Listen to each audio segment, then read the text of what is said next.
네, 오늘은 베드로후서 2장 1절에서 5절 말씀을 중심으로 거짓 가르침을 조심하라 라는 제목으로 함께 하나님의 말씀을 나누도록 하겠습니다. 자, 누구나 살면서 한 번쯤은 속아보신 적이 있을 거예요. 속아보신 적 있으신가요? 네. 속아본 적 있으신가요? 네, 속아보셨을 것 같은데요. 자, 코로나가 거의 끝나갈 시기 때 제가 사역하던 교회에 한 4살 정도의 자녀를 둔 젊은 여성분이 교회에 찾아와서 상담을 요청한 적이 있었습니다. 이제 사역하던 교회 성도님이 아니셨기 때문에 굉장히 조심스럽게 상담을 한 적이 있는데요. 어떤 이야기를 하셨냐면 이단인 사람들이 자기를 계속 얽매려고 하는데 내가 어떻게 할 줄을 모르겠다라는 상담으로 저희 교회를 찾아오셨습니다. 자, 그래서 어떻게 그분이 이단인 것을 알게 됐냐고 제가 물어보니까 정말 친하고 자신이 의지했던 한 언니가 독서 모임을 하자는 거예요. 그때는 이제 코로나 당시였기 때문에 온라인으로 한 10명 정도 되는 사람들이 함께 독서 모임을 했다고 합니다. 자, 모임을 가져보니까 유익도 했고 또 그리고 사람들이 다 좋은 사람들이어서 너무나도 재밌게 독서 모임을 가졌대요. 그리고 코로나 인원 제한이 끝나게 돼서 오프라인 모임을 가지자고 했더니 자신을 교회 비슷한 곳으로 데려가더라는 겁니다. 자, 그랬더니 그곳에 언니 따라 만났던 모든 사람들이 다 거기 있다는 거죠. 그러니까 아는 언니 때문에 보았던 한 10명에서 15명의 사람들이 다 교회 비슷한 그곳에 있었다는 거죠. 자, 그리고 분명 다 서로 잘 모르는 사람들이라고 했는데 가보니까 너무나 잘 알고 있는 사이더란 겁니다. 자, 그래서 이분이 눈치가 빠르신 분이셔서 언니 혹시 신천지 아니야? 라고 물어보니까 그제서야 실토를 하더라는 겁니다. 자기가 너무나도 마음적으로 심적으로 의지했던 언니인데 또 그동안 2-3달 함께 독서 모임을 했는데 자신 빼고는 다 이단에 속한 무리였다는 거죠. 자기 한 명을 위해서 그렇게 많은 사람들이 속였다는 거에 대해서 이분이 굉장한 충격을 받고 교회에 찾아와서 상담을 요청한 적이 있습니다. 자, 그래도 이분은요, 성경 공부를 하라고 말하기 전에 이제 눈치가 빠르셨던 분이기 때문에 다행히 나왔지만 이미 그분에게 넘어간 다른 지인도 있더라는 겁니다. 자, 우리 주위에는요, 이처럼 거짓 가르침에 희생된 사람이 생각보다 너무나도 많아요. 그러나 더욱더 무서운 것은 이러한 거짓 가르침이 이단에게만 해당되는 것이 아니라 사실 교회 안에도 있다는 것입니다. 교회 안에도 진리가 아니라 거짓 가르침을 가르치는 사람들이 있어요. 자신의 유익을 취하기 위해서 거짓 가르침을 설포하는 사람도 있다는 겁니다. 자, 성경은 이렇게 말세가 되면 이러한 거짓 증거자들이, 거짓 교사들이 셀 수 없이 많이 늘어난다고 말합니다. 혹시 여러분 중에 나는 속아 안 넘어갈 거야 이렇게 장담하는 분 계시나요? 저기 인천에 가면 세계 10대 교회 안에 드는 아주 유명한 대형 교회 하나가 있습니다. 거기 권사님 중에 한 분이 혼자서 500명을 전도하셔서 교회에 정착하신 유명한 권사님이 계세요. 전도 대회만 했다 하면 이분은 100명을 전도하는 그런 분이셨는데 정말 아주 신실하시고 믿음 좋은 분이셨는데 이분이 이단으로 넘어가셨다는 거예요. 그래서 이분이 전도했던 그 수백 명의 사람들 중에 일부가 함께 그 이단으로 넘어갔다는 소식을 전해 들은 적이 있었습니다. 누구보다도 그렇게 전도와 열심으로 교회 사역을 감당하셨던 권사님인데 그분도 넘어가셨는데 우리라고 과연 안전할까요? 거짓 교사들은 아주 교묘하게 우리를 속이려 들기 때문에 우리조차도 믿음이 좋다 장담하여도 아마 장담할 수가 없는 것입니다. 자, 그렇다면 중요한 것은 우리가 어떻게 거짓 가르침에 속지 않고 하나님의 진리 안에 굳게 설 수 있을까요? 오늘 본문을 통하여 말씀을 나눌 때 저와 여러분 모두가 진리 안에서 흔들리지 않는 믿음을 굳게 세워나갈 수 있기를 먼저 주님으로 축복합니다. 자, 그렇다면 우리는 어떻게 거짓 가르침에 속지 않고 진리 안에 굳게 설 수 있을까? 자, 첫 번째는요, 거짓 가르침의 특징을 여러분들이 알고 계셔야 돼요. 특징을 알고 있어야 경계하죠. 여러분, 거짓 가르침은요, 멀리 있는 게 아니에요. 우리 주변에 있다고 성경은 말합니다. 자, 다음 본문은요. 거짓 교사의 세 가지 특징을 우리에게 가르치고 있는데요. 자, 본문 베드로후서 2장 1절 말씀 보겠습니다. 그러나 백성 가운데 또한 거짓 선지자들이 일어났나니 이와 같이 너희 중에도 거짓 선생들이 있으리라. 그들은 멸망하게 할 이단에 가만히 끌어들여 자기들을 사신 주를 부인하고 임박한 멸망을 스스로 취하는 자들이라. 자, 거짓 교사들의 첫 번째 특징은 뭐래요? 기독교의 핵심 진리를 부인하려고 거짓 진리, 즉 이단 사설을 교회 안으로 끌어들였다는 거죠. 여러분, 이단을 한자로 풀이하면 다를 이, 꼬리 단자를 사용합니다. 즉 결론이 다르다는 거예요. 비슷해 보이지만 마지막이 다르기 때문에 이것은 전혀 다른 게 되더라는 겁니다. 이것이 이단이에요. 거짓 교사들을 보면요, 대놓고 진리를 부인해요, 안 해요? 대놓고 부인하지는 않습니다. 유튜브에서 이단들이 말하는 이 복음이라는 것을 들어보면 성경은 오히려 더 깊이 가르치는 것 같아요. 있는 그대로 가르치는 것처럼 보입니다. 그러나 자세히 보면요, 그들의 마지막은 항상 다르더라는 거죠. 그래서 결국에는 그들의 가르침은 성경과 전혀 다른 가르침이 돼버립니다. 이단들은 죄, 구원, 하나님, 그리스도, 영생, 특히 성령, 이와 같은 단어를 말하지만 교회에서 말하는 의미와는 전혀 다르다는 거죠. 그리고 마지막으로 그들이 의도하는 것은 결국 한 가지인데, 기독교의 핵심인 예수 그리스도를 부인하는 데 있어요.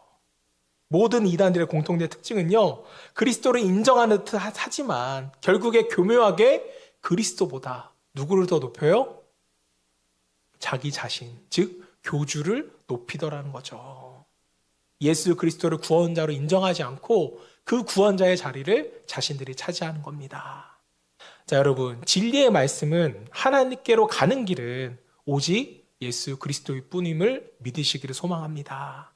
요한복음 14장 6절 말씀, 예수께서 이르시되 내가 곧 길이요 진리요 생명이니 나로 말미치 않고는 아버지께로 올 자가 없느니라. 이 말씀은 뭐예요? 내가 곧 하나밖에 없는 길이요, 하나밖에 없는 진리요, 이 세상에 하나밖에 없는 생명이니 나로 말미치 않고는 아버지께로 올 자가 아무도 없다. 나는 진리의 복음인 것입니다. 자, 그렇기 때문에 여러분이 얼핏 해가 없어 보인다는 이유만으로 이 유튜브에서 말하는 가르침이나 낯선 사람의 가르침을 받아들여서는 안 된다는 거죠. 특히나 신비하다고 해서, 굉장히 영성 있어 보인다고 해서 함부로 따라가거나 배워서는 안 된다는 겁니다. 적어도 충분히 시간을 두고 그들이 가르치는 내용과 결론을 성경의 가르침과 비교하신 후에 여러분들이 판단을 하셔야 돼요. 그러려면 여러분들이 먼저 성경의 말씀을 잘 배우고 익히셔야 한다는 겁니다. 자, 그리고 낯선 가르침이 조금이라도 성경의 가르침과 상반된다면 여러분, 싸우려고 하지 마세요. 이단과는 싸우는 것이 아닙니다. 도망치셔야 돼요. 그게 여러분들의 영을 위해서도 훨씬 더 유익이에요. 자, 이어서 거짓 교사들의 두 번째 특징은요, 도덕적 타락입니다. 본문 2절 말씀 보겠습니다. 여럿이 그들을 호색하는 것을 따르니니 이로 말미암아 진리의 도가 비방을 받을 것이요. 자, 호색은요, 도덕적 타락을 의미합니다. 자, 그래서 성경은 소돔과 고모라의 죄악을요, 호색으로 묘사했다는 것을 우리도 알고 있잖아요. 이 말씀의 의미는 무엇일까? 소돔과 고모라 백성들이 다 정상인데 성적으로만 타락했다는 걸 의미할까요? 당연히 아니죠.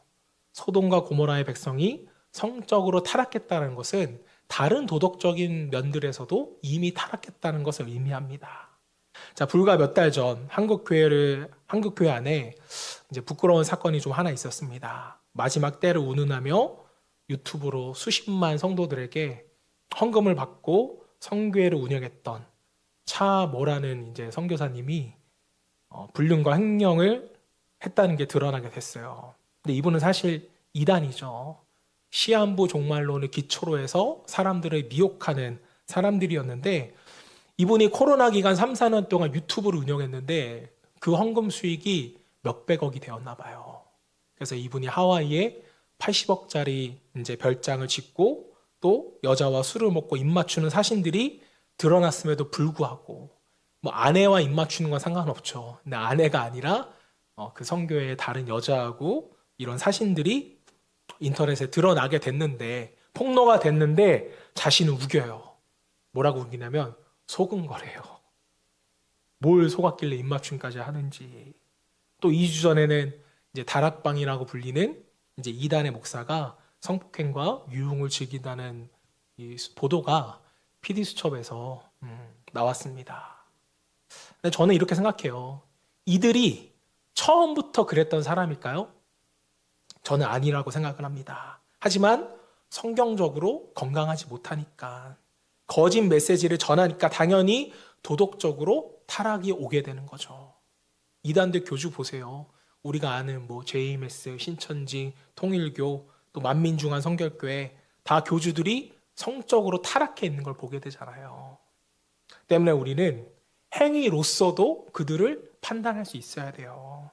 앞에서 아무리 그럴싸하게 말씀을 전한다 한들 그들의 행실과 열매가 도덕적이지 못하다면, 타락해 있다면 그것은 거짓 교사죠.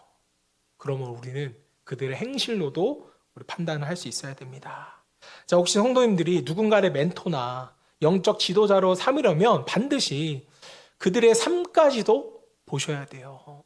말씀만 가지고는 판단해서는 안 됩니다. 과연 그가 그리스도를 드러내고 있는지 아니면 자신을 드러내고 있는지 면밀히 보셔야 합니다. 자, 코로나 이후에 수많은 유튜브에서 심지어 기도원과 교회에서도 이른바 기도를 빙자해서 거미줄처럼 이 성도의 영혼을 꽁꽁 얽매이는 사람들이 얼마나 많은지 모르겠어요.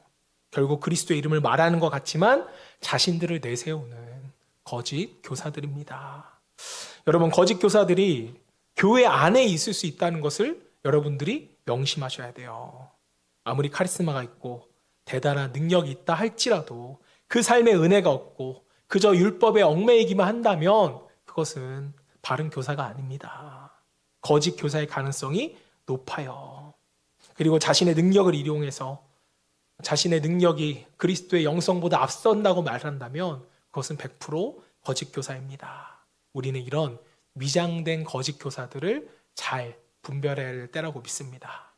자, 마지막 세 번째, 거짓 교사들의 특징은요, 탐심이에요. 3절 말씀. 그들이 탐심으로써 지어낸 말을 가지고 너희로 이득 삼으니 그들의 심판은 옛적부터 지체하지 아니하며 그들의 멸망은 잠들지 아니하리라. 자, 결국 거짓 교사들이 그럴싸한 교리와 말을 지어내는 이유는 뭐예요? 자신의 금고를 채우기 위함이라는 거죠. 혹시나 여러분들이 다른 분의 설교 말씀을 듣게 되더라도 그 설교의 전반적인 흐름이 물질의 복을 얻는 방법을 제시하는 말씀이라면 여러분 경계하셔야 됩니다. 경계하셔야 돼요. 한때 온 성도의 미국 관광 코스였던 이 로버트 실러 목사님이 개척한 수정교회는요, 미국의 초대형 교회 중에 하나였습니다. 약 2만 명에서 3만 명 정도가 모이는 교회였는데요. 하지만 이때 복음주의 신학자와 목회자들은요, 수정교회에게 경고를 바랬습니다. 자, 왜 그러냐면 이 수정교회 로버트 실러 목사님은요, 일평생 한 가지 주제만을 가지고 설교를 했어요. 그게 뭐냐면 긍정적인 사고방식입니다. 긍정의 힘을 쓴 조엘 오스틴 목사님도 굉장히 긍정을 강조하며 설교를 많이 말씀하셨는데, 자, 이러한 교회의 특징은 뭐냐면요, 강단에서 성도의 마음을 불편하게 하는 메시지를 한 번도 전하지 않는다는 거예요. 들었을 때 성도들이 너무나 좋아하는 메시지만 전하다라는 것입니다. 자, 그런데 그 미국의 초대형 교회인 수정교회가 크리스탈 처치라고 했는데 이 교회가 지금 어떻게 되는지 아세요? 로버트 실러 목사님이 2013년인가 아마 돌아가셨을 거예요. 돌아가시고 이제 딸이 이제 목회를 이어서 하게 됐는데 불과 1, 2년 만에 교회가 파산하고 이 교회가 이제 카톨릭 성당으로 넘어가게 되는 그런 일이 발생하게 되었습니다. 자, 이것이 성경에서는 근거를 찾아볼 수 없는 긍정적인 마인드를 진리로 선포한 교회의 최후 또 결론이라고 말씀을 드리고 싶습니다. 자, 혹시나 여러분 강단에서 단 한 번도 여러분의 마음을 불편하게 하는 메시지가 전해지지 않았다면 여러분 이상하게 생각하셔야 돼요. 그것을 듣고 여러분들이 마냥 좋아해서는 안 되는 것입니다. 자, 우리가 요즘 아침을 여는 묵상을 예레미야 선지서를 나누고 있습니다. 이 예레미야 선지서를 보면 유다 백성들이요, 자꾸 거짓 선지자의 말씀만 듣는 거예요. 왜 들었을까요? 거짓 선지자의 말은요, 달콤했거든요. 하나님은 너희 유다 백성들을 축복하셔. 너희들은 심약을 받지 않을 거야. 듣기 좋은 소리만 했고, 예레미야는 어떤 말을 했냐면 회개해야 합니다. 돌이켜야 합니다. 지금 이대로는 안 됩니다. 경고의 메시지를 선포하니까 예레미야가 어떻게 돼요? 죽을 뻔하잖아요. 거짓 교사의 메시지는 언제나 달콤합니다. 사랑하는 여러분, 우리는 말세의 시대를 지금 살아가고 있어요. 성경은 놀랍게도 오늘날 교회 안에도 거짓 교사가 있다고 우리에게 경고합니다. 때문에 하나님은 성도를 지키고자 거짓 교사의 특징을 명확하게 우리에게 말씀해 주셨습니다. 거짓 교사의 특징을 잘 알고 경계하셔서 그들에게 속아 넘어가는 일이 없기를 주님의 이름으로 축복합니다. 자, 그리고 혹시 저에게서 이런 거짓 교사들의 특징이 나온다면 여러분 어떻게 하셔야 될까요? 저에게 오셔서 말씀해 주셔야죠. 목회자도 인간이기 때문에 얼마든지 미혹을 받아서 거짓 교사로 변화될 수가 있다는 거예요. 그렇게 되지 않기 위해서 저도 기도를 하겠지만 여러분들도 기도를 해주셔야 됩니다. 혹시라도 제가 조금이라도 이상한 낌새가 보인다면 대표로 여러분 중에 한 명이 저에게 와서 말씀해 주세요. 누가 하시겠어요? 네, 박광식 지사님이 하셔야죠. 이런 말씀을 저한테 오셔서 목사님 정신 차리셔야 됩니다. 지금 뭐 하시는 겁니까? 저에게 대표로 오셔서 제가 상처받지 않게끔 잘 돌려서 말씀을 주셔야 됩니다. 아셨죠? 거짓 교사들의 거짓 말씀을 잘 분별하셔서 진리 위에 설 수 있기를 주님을 축복합니다. 자, 한 발 더 나아가서 우리는 어떻게 거짓 가르침에 속지 않고 진리 위에 굳게 설 수 있을까? 자, 두 번째는요, 하나님의 심판과 보호하심을 우리가 알아야 돼요. 즉, 하나님의 심판, 하나님의 보호하심이라는 이 두 가지의 주제를 우리가 알아야 한다는 것입니다. 자, 처음 우리가 초신자 때 성경을 읽으면 이 성경에 나타나는 하나님의 상반된 두 가지 모습 때문에 우리가 혼란을 겪게 돼요. 성경을 안 읽으시면 혼란이 없는데 성경을 잘 읽으시면 혼란을 겪게 됩니다. 다 겪어보셨죠? 안 겪어봤다고 할 수도 없고 지금. 자, 왜 그러냐면 성경에 나오는 이 진노하시는 하나님과 은혜 베푸시는 하나님의 모습에 대해서 우리는 너무 상반된다고 느끼기 때문에 그렇습니다. 심지어는 하나님의 진노가 얼마나 큰지 가나안에 있는 모든 족속을 멸하라고까지 하나님은 명령하시잖아요. 동시에 하나님은 얼마나 은혜로우신지 죄인들을 위해 자신의 하나뿐인 독생자를 이 땅에 보내셨다는 겁니다. 그렇다면 도대체 어떤 게 하나님의 진짜 모습일까? 상충이 되잖아요. 이 고민은 성경을 진지하게 읽었던 모든 사람들이 과거 교회의 역사와 함께 고민했던 문제였습니다. 자, 여러분, 기독교 역사 가운데 가장 큰 이단이 하나 있었어요. 이 이단 교주의 이름은 말시온입니다. 자, 이단은 우리가 생각했을 때 어서 갑자기 각자 생겨난 것 같지만 교회사적으로 보더라도 이단은요, 역사가 있어요. 쉽게 말해서 다 계열이 있습니다. 영지주의냐, 시한부 종말론이냐, 아니면 신비주의냐, 다 계열이 있고 역사가 있는데, 자, 이 말시온은요, 영지주의의 시작이라고 보면 됩니다. 자, 한국교회에서는 구원파가 대표적인 이 계열의 이단인데요. 자, 말시온은요, 2세기 인물이었어요. 초대교회가 생겨난 지 얼마 안 돼서 생겨난 이단이었습니다.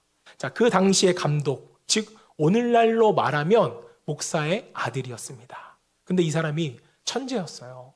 성경을 진짜 깊게 읽은 사람이었는데, 자, 그런데 이 사람이 구약에 나오는 엄격하시고 또 진노하시며 심판하시는 하나님은 우리를 구원하기 위해 독생자를 보낼 정도로 많은 사랑과 긍휼을 베푸시는 은혜로우신 신약의 하나님과는 전혀 다른 하나님이라고 단정을 지어버려요. 구약의 하나님과 신약의 하나님은 다른 분이시다. 그런데 우리가 느꼈을 때도 신약의 하나님과 구약의 하나님이 다른 분이신가요? 아니죠. 같은 분이시죠. 또한 그는 이 세상은 불완전하고 부패하였으므로 하나님께서 이렇게 타락한 인간 세상을 지으실 리가 없다. 이렇게 생각을 하고 주장을 했습니다. 자, 때문에 영은 선하지만 육은 악하다. 라는 영지주의와 함께 예수 그리스도는 더러운 육신으로 이 땅에 오시지 않았다. 영으로서 이 땅에 오셨다라는 가연설까지 이 사람이 받아들이게 되면서 이제 이단에 빠지게 됩니다. 자, 여러분, 하나님은 어떤 분이세요? 여러분에게 두려운 심판자이신가요? 아니면 은혜로운 아버지십니까? 분노와 멸망의 근원이신가요? 아니면 영원한 복의 원천이신가요? 하나님은 이 두 가지 모습이 다 있으세요. 때문에 우리는 이 양면성에 대해서 제대로 이해를 해야 된다는 거죠. 그래야지만 여러분들이 성경을 올바로 읽고 바르게 믿을 수가 있는 것입니다. 자, 가나안의 모든 족속을 심판하시는 하나님은 공의의 하나님이시고 독생자를 보내셔서 모든 인류를 구원하시는 하나님은 사랑의 하나님이시죠. 이 땅에 있는 모든 사람들 중에 억울하게 하나님께 심판당해서 죽은 사람은 한 사람도 없다라는 겁니다. 죄인이니까 심판을 받는 것이 당연한 것이고 죄인이니까 하나님의 은혜로 구원을 받는 것입니다. 여러분, 예수님도 보세요. 예수님이 이 땅에 처음에 오셨을 때는 구원자로 오셨지만 예수님이 재림하셨을 때는 예수님이 어떤 사람을 오실까요? 우리를 심판하시는 심판자로 이 땅에 오십니다. 어떤 사람은 이 재림의 때 예수님이 다시 오시면 예수님이 우리의 죄를 위하여 변론하실 거다. 이렇게 말씀을 전하는 목사님도 저는 봤는데 아니에요. 예수님은 이 땅에 다시 오실 때 우리를 심판하러 오신다는 겁니다. 즉 공의의 하나님과 사랑의 하나님은 변치 않으신다는 거죠. 문제는 이것을 이해하지 못하는 사람들인데, 자, 베드로 사도는 거짓 교사를 다루면서 하나님의 이러한 양명성을 우리에게 설명하기 위하여 구약의 세 가지 사건을 우리에게 예시로 듭니다. 자, 먼저 두 가지의 사건은요, 타락한 천사와 노아의 홍수 사건인데 사실 이 두 사건은 하나로 연결이 됩니다. 본문 4절 5절 말씀 우리가 함께 읽어볼까요? 시작. 하나님이 범죄한 구덩이에 두어 심판 때까지 지키게 하셨으며 옛 세상을 용서하지 아니하시고 오직 의를 전파하는 노아와 그 7 식구를 보존하시고 경건하지 아니한 자들의 세상에 홍수를 내리셨으며. 이제 창세기 6장을 보시면 이제 베드로 사도가 설명한 배경에 대해서 자세하게 나타나 있는데, 자, 이 땅에 살았던 모든 사람의 마음 속에 죄가 얼마나 가득했는지, 악이 얼마나 가득한 세상이었는지 하나님께서는 사람을 지은 것을 한탄하시고 이것을 모두 다 홍수로 쓸어버리시기를 작정하셨습니다. 자, 그런데 이 땅에 죄가 가득 찬 이유를 어떻게 설명해요? 타락한 천사들이, 즉 사탄이 그 배후에 어떤 결정적인 역할을 했다라는 것이죠. 자, 그래서 베드로는 타락한 천사와 노아의 홍수를 원인과 결과로서 우리에게 설명을 합니다. 자, 어떤 사람들은 하나님이 홍수로 전 인류를 쓸어버리신 것에 대해서 너무 잔인한 건 아닌가, 또는 하나님이 어떻게 그러실 수 있는가 라는 의문을 계속적으로 품을 수도 있지만, 하나님은 전 인류를 하루아침에 쓸어버리신 게 아니라 120년 동안이나 돌이킬 수 있는 기회를 주셨다라는 거예요. 하나님께서는 120년 동안 노아를 통해 심판을 예고하며 회개를 이 땅 가운데 촉구하셨습니다. 자, 심지어는 실물 교육 차원에서 산 위에 뭘 짓게 하셨어요? 방주를 짓게 하셨잖아요. 심판이 다가오니까 회개하라고 보여주셨습니다. 하지만 사람들은 노아에게 물어요. 당신 정신 나갔어? 왜 산 위에 배를 짓는 거야? 그러자 노아가 심판의 메시지를 선포합니다. 하나님이 장차 이 땅에 홍수를 내려 전 인류를 쓸어버리실 겁니다. 회개하세요. 돌아오세요. 구원을 원한다면 방주로 나아오세요. 이렇게 외쳐요. 자, 그러나 놀랍게도 전 인류 가운데 노아의 식구를 제외한 나머지 한 사람도 방주 가운데로 나아가질 않습니다. 다시 말하면 회개하지를 않았어요. 돌이키지를 않았다는 것입니다. 결국 하나님께서는 이 혹독한 심판 가운데서 노아의 8 식구만을 보존하십니다. 여러분, 이 말씀이 왜 중요할까요? 베드로가 이 2가지 사건을 우리에게 전하는 이유는 무엇입니까? 자, 그는 타락한 천사들과 죄인된 인간들이 심판받는 와중에도 의인들이 구원받는 것을 예로 들어서 장차 우리에게 다가올 심판을 너희가 대비해야 한다고, 하나님께로 나아가야 한다고, 예수 그리스도를 믿어야 한다고 우리에게 예시로 들고 있는 것입니다. 여러분, 하나님의 공의는 사랑을 앞지르지 않습니다. 반대로 하나님의 사랑 또한 공의를 앞지르지 않아요. 이 2가지는 나란히 함께 가되 하나님께서는 분명 우리에게 돌이킬 수 있는 기회를 허락하십니다. 이 기회를 놓친다면 그것은 우리의 잘못이지, 사랑의 하나님이 어떻게 인간에게 이러실 수 있어? 라고 따져 물을 수 없다라는 것이죠. 잘못한 사람에게 돌이킬 수 있도록 기회를 줬는데 그것을 듣지 않고 오히려 더욱더 범죄한다면 당연히 그 죄에 대한 심판을 받아야죠. 더군다나 말씀에서는 지금 120년 동안이나 기회를 줬습니다. 공의의 하나님께서 얼마나 더 그들을 참아주셔야 하나요? 때문에 하나님께서 어떻게 이러실 수 있는가라는 질문은 지극히 인간적이고 무지한 생각인 것입니다. 자, 이어서 3번째 사건인 소돔과 고모라의 심판도 마찬가지입니다. 자, 하나님은 고모라, 소돔을 물이 아닌 유황불로 심판하셨어요. 이것은 무슨 의미입니까? 그 도시의 모든 생명체를 다 멸하셨다는 의미죠. 여기서도 우리는 한 가지 생각을 가질 수 있어요. 아유, 하나님 너무 심한 거 아니신가? 라고 여러분들 느껴지시나요? 자, 그러나 우리는 아브라함의 간청을 통해서 소돔과 고모라가 얼마나 타락하고 죄악으로 가득 차 있는지 우리는 그것을 알 수가 있습니다. 창세기 18장 우리가 수요일날 나눴기 때문에 알고 계실 거예요. 아브라함은 하나님께 간청을 합니다. 하나님, 그 도시에 의인 50명이 있으면 어떻게 하시겠어요? 그 많은 사람 가운데 의인도 함께 멸망시키실 건가요? 이에 하나님은 분명 아니라고 말씀하셨습니다. 그래서 아브라함이 의인으로서 하나님께 간청하는 거예요. 하나님, 45명, 40명, 30명, 10명만 있어도 소돔과 고모라를 멸하지 마세요. 그래서 하나님은 마지막으로 말씀합니다.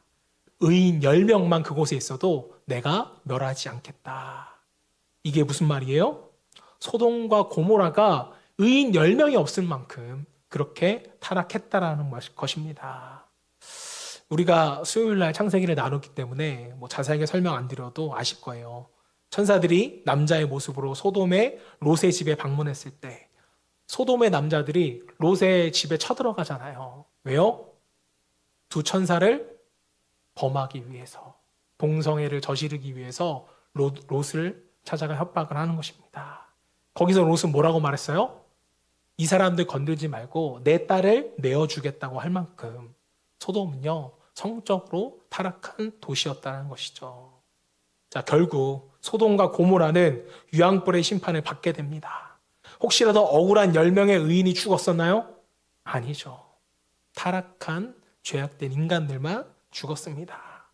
심판받아 마땅한 죄인들만이 죽었을 뿐이고 믿음이 좋았다고 말할 수는 없지만 하나님의 언약 안에 있던 롯과 그의 가족들은요, 하나님의 은혜로 말미암아 부끄러운 구원을 받게 됩니다. 이 사건에 있어서도 누군가 하나님께 부당한 심판을 당한 사람이 있었어요?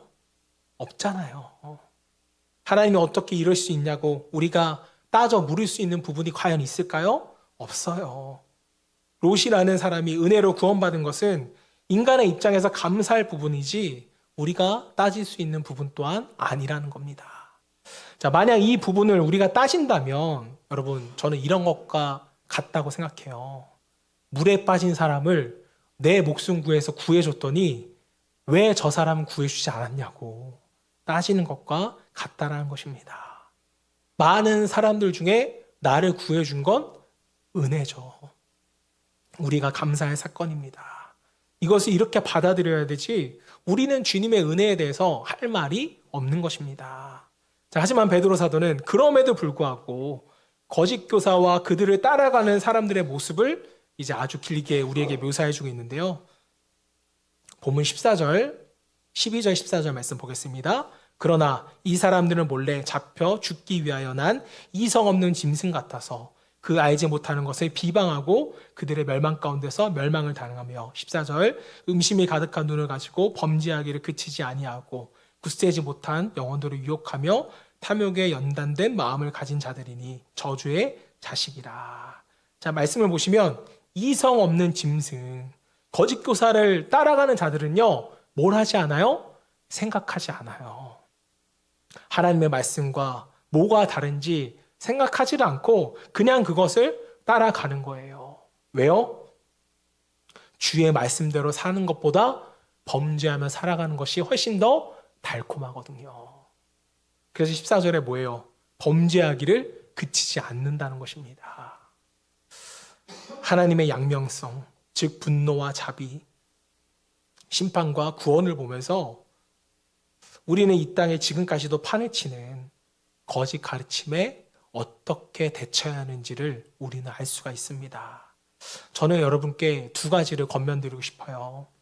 우리가 거짓 가르침에 넘어가지 않기 위해서는 먼저 하나님의 양명성에 근거해서 하나님의 보호하심에 대하여 여러분들이 신뢰를 하셔야 됩니다. 하나님은 공정하고 신실하시기 때문에 약속 안에 있는 자들은 반드시 보호하시고 구원하십니다. 온 인류를 쓸어버리는 가운데서도 누구만은 살았어요? 노아와 그의 가족들만은 살았어요. 소돔과 고모라가 멸망하는 가운데 누구는 살았습니까? 롯과 그의 가족들은 살았습니다. 왜요? 하나님이 약속하셨거든요. 그의 언약 안에 있는 자들은, 예수 그리스도를 믿는 자는 결코 심판받지 않을 것입니다. 자, 그러나 하나님의 양명성에 근거하여 우리가 두 번째로 명심해야 할 것이 있어요. 그것은 뭐냐? 하나님의 구원과 약속을 신뢰하지만 동시에 다가올 심판에 대해서도 우리가 잊으면 안 된다는 겁니다. 혹 하나님은 자비의 하나님이시기 때문에 이 심판을 유보하실 거야. 거짓 교사들이 이렇게 말을 하더라도 절대 여러분 그렇지가 않습니다. 이것은 제가 말할까 할까 고민했던 부분이기도 했는데, 휴거를 믿는 분들이 있어요. 이제 우리나라는 이제 시한부 종말론 다미 선교회 때문에 휴거라는 게 있다라고 생각하시는 분들이 많은데, 휴거의 특징이 뭐냐? 예수 그리스도가 이 땅에 다시 재림하고 사람들이 휴거 당했을 때 이제 7년간의 환란이 있는데, 그 7년간의 환란에 하나님이 다시 한 번 더 기회를 주신다고 믿어요. 그때 믿을 사람은 믿을 것이다. 근데 여러분 한번 생각해 보세요. 옆에 사람이 휴거돼서 올라갔는데 안 믿을 사람 있어요? 그렇게 하나님이 기회를 주신다고 말하는 사람들도 있지만, 저는 이건 다른 성경의 해석이라고 아니라고 생각을 합니다. 하나님은 이 땅에 다시 오실 때, 다시 말하면 예수 그리스도가 이 땅에 다시 오실 때는 모든 믿지 않는 자를 반드시 심판하실 겁니다. 선하신 하나님이 온 땅을 심판할 것이 믿겨지지 않는다면 여러분 다시 말씀으로 돌아가셔서 노아의 홍수와 소돔과 고모라의 심판을 여러분들이 깊게 묵상하기를 바랍니다. 공의의 하나님, 사랑의 하나님, 이 두 분의 하나님은요 똑같이 가요. 반드시 심판이 올 것입니다. 그러므로 우리는 노아의 가족들처럼 우리를 믿음으로 불러주시고 그리스도를 믿어 의인의 반열에 속하게 해주신 그 하나님을 그저 기다리며 찬양할 뿐이죠. 그리고 그 찬양하는 방법이 바로 오늘 우리가 들고 있는 예배인 것입니다. 우리를 위해 그리스도를 보내시고 성령 하나님을 보내셔서 우리를 인도하신다는 것은요, 사실 인간의 논리로 이해되지 않는 부분일 수도 있어요.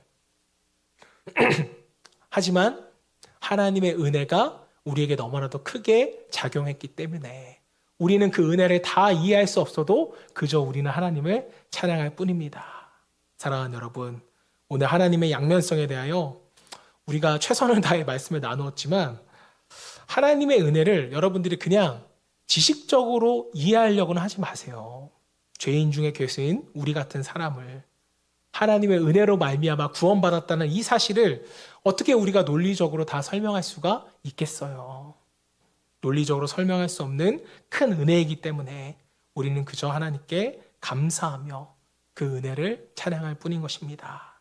자, 그러므로 오늘 저와 여러분들이 결단할 수 있었으면 좋겠어요. 하나님, 나의 남은 생애 동안 이 땅의 많은 물질이나 또 성공을 구하지 않고 오직 거룩하신 하나님의 자녀답게 빛으로 소금으로 살아가겠습니다. 정직하게 살기를 원합니다. 깨끗하게 살기를 원합니다. 이렇게 고백할 수 있는 저와 여러분이 되기를 소망합니다. 이것이 여러분 정말로 은혜 받은 사람들의 고백이 아닐까요? 여러분 오늘 말씀 중에 이거 한 가지는 꼭 기억하시길 바랍니다. 우리의 믿음에서 우리가 은혜로 구원받았다는 것을 놓치는 순간 혹은 약해지는 순간 우리는 거짓 교사들의 가르침에 흔들리기가 너무나도 쉬워집니다. 그리고 또 한 가지, 우리에게는 하나님의 은혜가 임해서 구원을 받았지만 언젠가 홍수가 임하여서 인류가 심판받은 것처럼 소돔과 고모라가 유황불에 심판받았던 것처럼 하나님은 반드시 언젠가 이 땅을 심판하실 것입니다. 때문에 우리가 이 심판을 믿는다면 더 늦기 전에 여러분의 가족과 이웃과 친구들에게 복음을 증거할 수 있기를 소망합니다. 수많은 사람들이 정말 자신도 모르게 거짓 교사에 속아 멸망의 길로 달려가고 있기 때문에 우리 모두 이 말씀을 마음에 새김으로써 하나님의 진리 안에 굳게 서야 할 것입니다. 저 여러분 모두가 우리를 구원하신 하나님의 은혜를 찬양하며 우리를 구원하신 하나님의 은혜에 보답하기 위하여 믿지 않는 자들을 전도하며 살아갈 수 있는 빛의 자녀가 될 수 있기를 주님의 이름으로 축원합니다.